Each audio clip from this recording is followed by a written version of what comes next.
Баршаңызға сәлем, менің каналыма қош келдіңіздер. Бүгін кеспелі ұяшықтар мен тартылған еттен түскі ас әзірлейміз. Тартылған етке пияз, татымына қарай тұз, қара бұрыш қосып, жақсылап араластырамыз. Мен жылқының етін пайдаландым, қойдың болмаса сиырдың етін пайдалансаңыздар болады. Кейін бізге кеспелі ұяшық макарондары қажет. Оны кез келген дүкеннен алуға болады.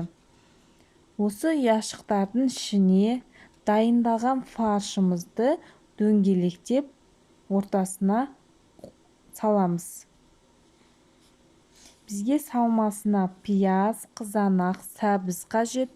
Барлығын ұсақтап тураймыз. Кейін қызып тұрған майда алдымен пиязымызды жақсылап қуырып аламыз. Кейін сәбізімізді саламыз.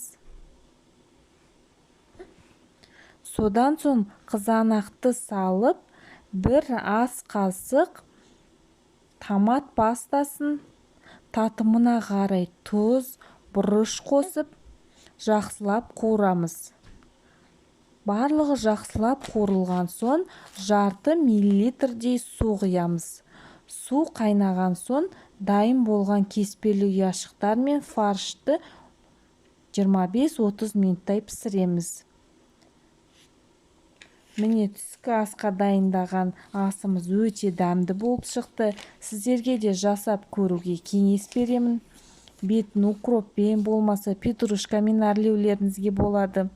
Сіздермен болған салтанат. Видеоны аса лайк басып, комментарий жазып, каналыма тіркелуді ұмытпаңыздар.